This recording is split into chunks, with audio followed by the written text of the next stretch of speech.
Two United States diplomats, Ambassador Mark Green and Johnny Carson, have said even Nigerian citizens that supported the winners of the February 25 presidential and National Assembly elections in the country were disappointed with the electoral process.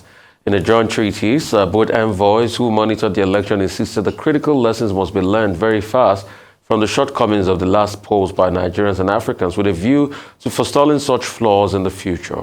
Writing for the Washington-based President Woodrow Wilson Center, United States Nonpartisan Policing Forum for tackling global issues through independent research, Green and Carson noted that among other issues, many polling stations opened late while polling workers reported material shortages. While Green was administrator of the U.S. Agency for International Development, executive director of the McCain Institute, United States ambassador to Tanzania, and four-term House of Representative member, Carson was an ambassador to Nigeria and several other African countries. The ambassadors recalled that on February 25, Nigeria held its presidential election, with millions of Nigerians going to the polls for opportunity to elect their new leader, but noted that the process was fraught with irregularities. Ayo, what say you?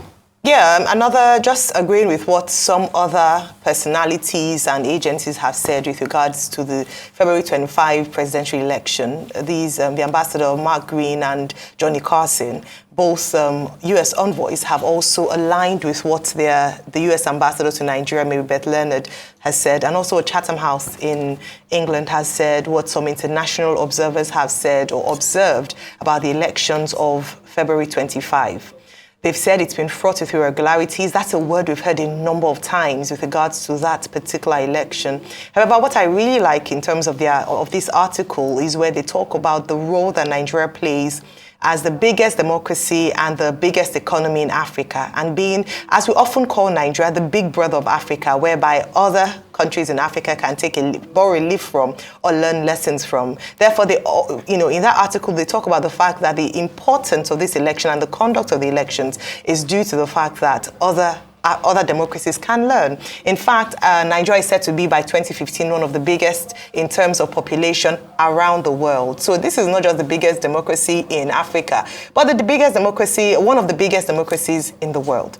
Also, I am grateful that they touched on what the president-elect should start to look at in terms of forming an inclusive government. They analyzed the electoral process and just talked about some of the shortcomings which we've already highlighted on this show. However, very critical as well, and the reason why we must continue to have these conversations is the impact or perhaps the lessons we can learn from what happened on February 25 going forward in terms of the elections to come in a few days, 6 days' time. We're going to go to the polls again, this time to elect governors and also members of the State House of Assemblies. They also talk about the impact on other elections across Africa. But let's bring it back home in terms of some of the lessons that we can learn. Again, we've talked about this a number of times, but I think it's important to reiterate this because the whole world, as we've seen, is watching. Nigerians are watching, and the enthusiasm and the numbers in terms of people who went out to exercise their franchise is evidence enough to show that Nigerians are really taking this election cycle very seriously. So the first lesson, perhaps from the last election, which a number of people have talked about, is the process, the management of INEC's management of the entire process. We've talked about right from the point of registration to of voters to the point of going out to vote. It was marred with irregularities.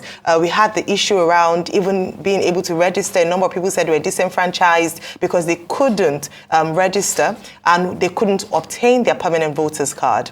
The ruling last week from Justice Obiawa Egwoto with two Nigerians was sort of a game changer in the sense that now he ruled that both of them alone could use their temporary voters card to vote in the next elections. And then he brought up the question as to why can't INEC, or why is INEC so opposed to Nigerians using their TVCs, bearing in mind that when you register for your temporary voters card, your database is, you are then registered on the INEC database. It's almost as if when you have a temporary driver's license, you're able to use it until your permanent driver's license is available. Why? Because your data is already on the system. But INEC have said that they're going to contest this. Again, the question for them is why? Why are they opposing it? Because in so doing, a lot more Nigerians will then have access to votes and less Nigerians will be disenfranchised. Beyond that, to talk about security, I'm grateful that the Director of Security at INEC will be joining us later in the show to give assurances of the next election. But they did this during the presidential election.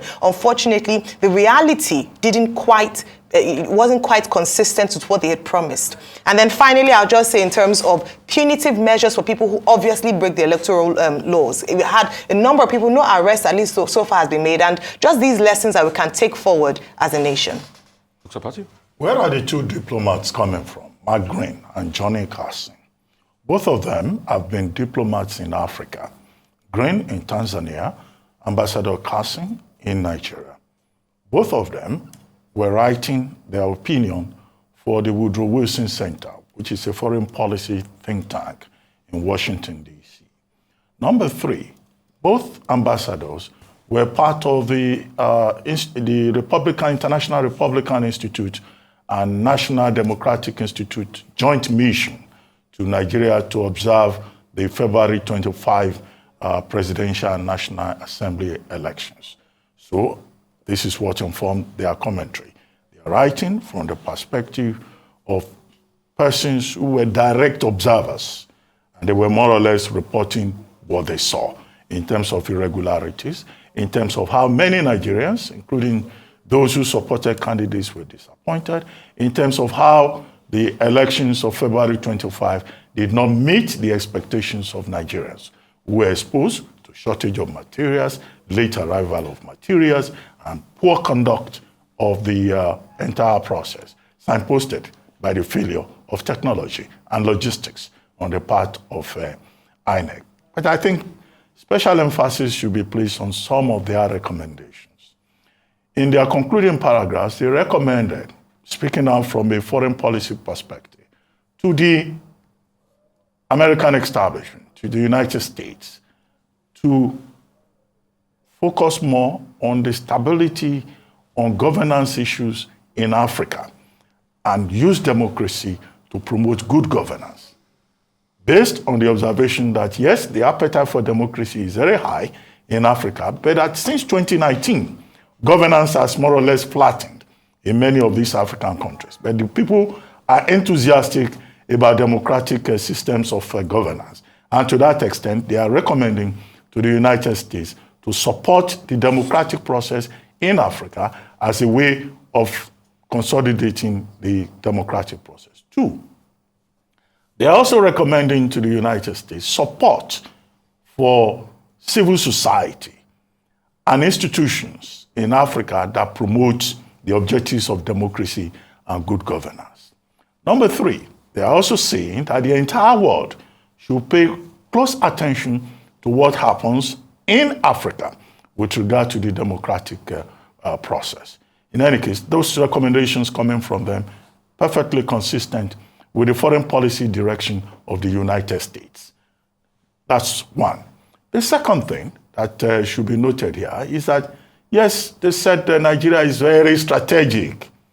And for those persons who have lost faith in their country, where we keep getting reminded all the time that Nigeria is indeed very important, and that the stability of Nigeria, how Nigeria makes progress with democracy, could have implications for the future of the country itself, which is likely to be one of the most populous countries in the world by the year 2050, could have implications also for the African Union's 2063 agenda, development agenda, and also for peace and stability in the country.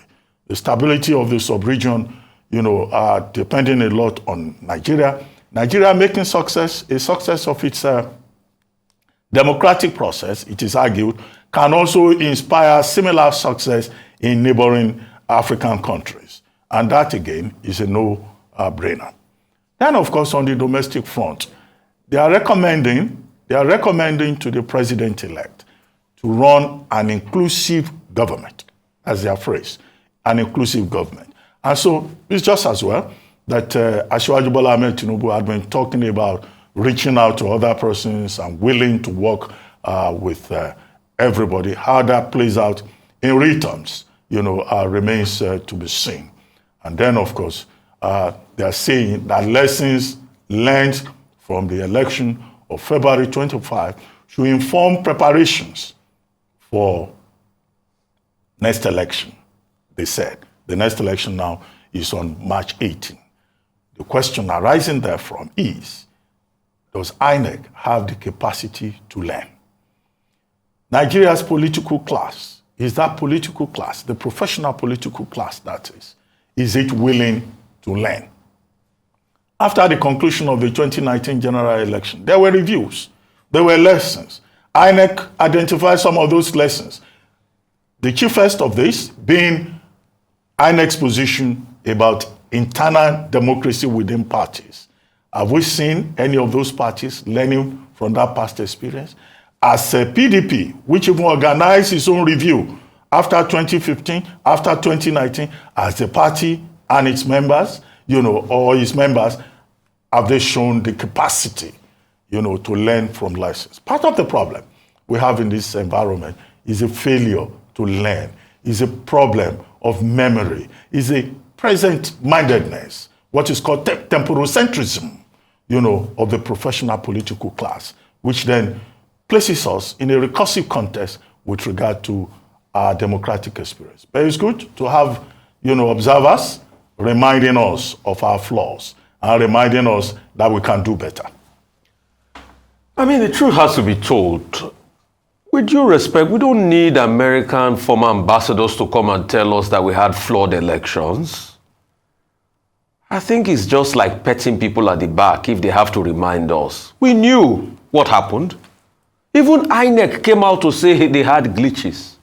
They had problems. They had technical glitches. But the shocking thing is that INEC has not been able to explain the nature of problems they had. And hopefully INEC is still reviewing those problems they had. Because the basic question people have constantly asked INEC is that what happened, why did we not use the IREV and get real-time results as I went due?